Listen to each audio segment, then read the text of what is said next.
Ah, on fait la van life. Mais ouais, mais la van life, c'est pas juste... c'est pas une recette magique qui va faire que tes problèmes vont partir, que ton couple va se ressouder, que ton gamin va devenir bon dans ses études. C'est un changement de vie qui se choisit avec conscience ou avec suffisamment de capacité pour se dire ouais, je vais gérer parce que c'est un tempérament, parce que voilà, on peut prendre l'exemple de tout le monde n'est pas fait pour être entrepreneur, tout le monde n'est pas fait pour être freelance, tout le monde n'est pas fait pour être son propre patron. Et c'est tant mieux.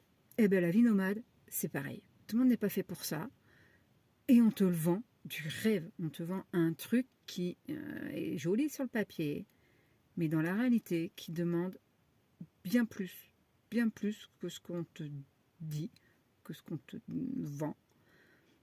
Et ça crée des déceptions, ça crée des problèmes de couple, ça crée des gamins qui ne sont pas correctement instruits, parce qu'il faut le dire aussi.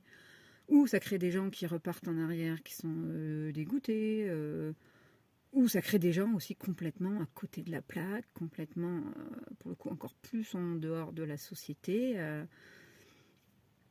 Donc, ouais, non, la vie nomade, elle est vraiment, vraiment pas faite pour tout le monde. Et même si c'est ce que tu crois, ben, va vérifier par toi-même. Je ne peux pas dire mieux. Ne crois pas ce que les autres disent, ne crois pas ce que moi je dis.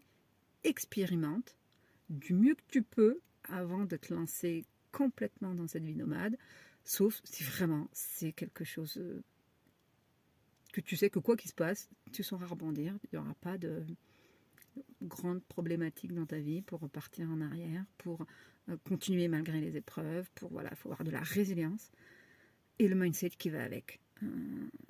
Et ça s'apprend pas. En tout cas, je ne crois pas. On le développe au fur et à mesure de la vie.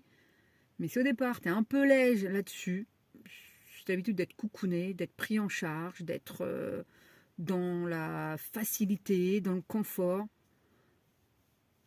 peut-être revoir tes ambitions de vie nomade.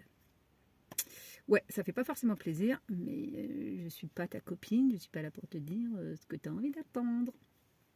Ciao, ciao!